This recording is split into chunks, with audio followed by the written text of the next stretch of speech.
"You're in the wrong place, boy."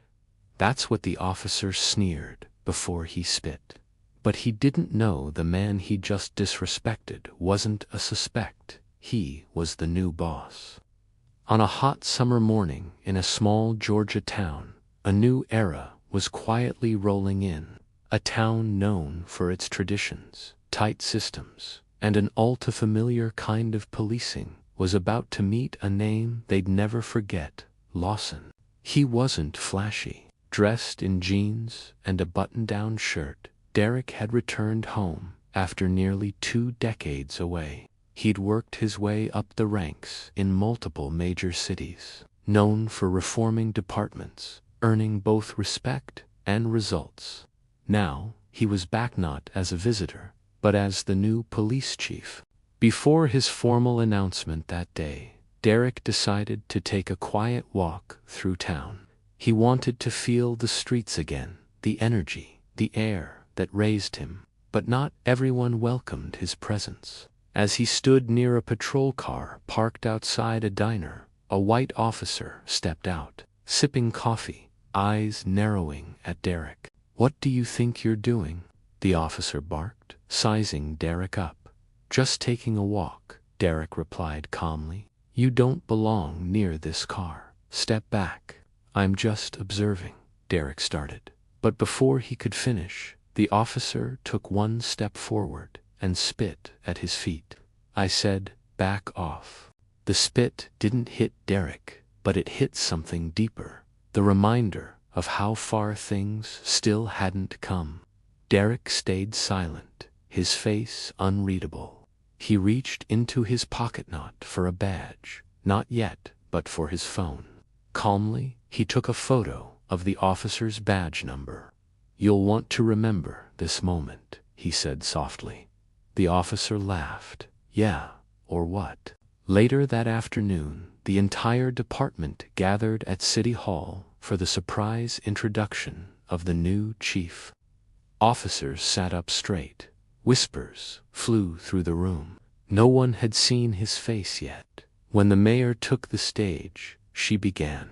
"We are honored today to introduce a man with integrity, experience, and a vision to serve every citizen of this town. Please welcome your new police chief, Derek Lawson." The room fell silent, and then gasps. Derek walked in, no longer in jeans, but in uniform, crisp, decorated, commanding, the white officer from earlier. He dropped his coffee. Their eyes locked across the room. The same man he'd dismissed that morning was now the man he had to salute.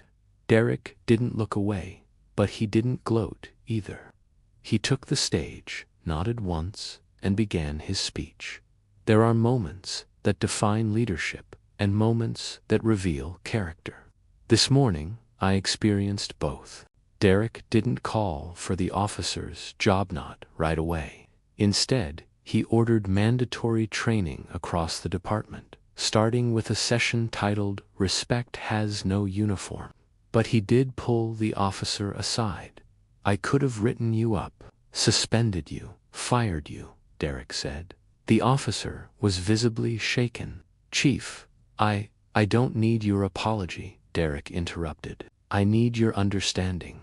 I need you to know that judging someone by their color or clothing doesn't just make you a bad officer, it makes you a danger to this community." There was a long pause. Then the officer, voice low, said, "I was wrong, sir." Derek looked him in the eye. "Then let's make it right." Weeks turned to months. The department changed, not overnight, but slowly, sincerely.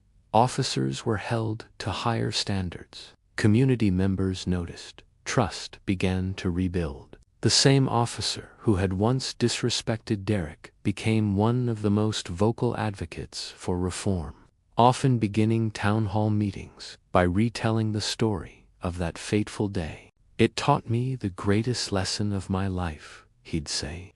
"I judged a man who came to lead me, and Derek, he didn't let that moment define his tenure. Instead, he used it to open every leadership training across the state. his message. Real power doesn't shout. It shows up, stands tall, and transforms ignorance into growth. Because here on Lifelines, we don't just tell stories. We reveal the moments that break barriers, build bridges, and remind us respect isn't earned by a badge, it's earned by how you treat people before you know who they are.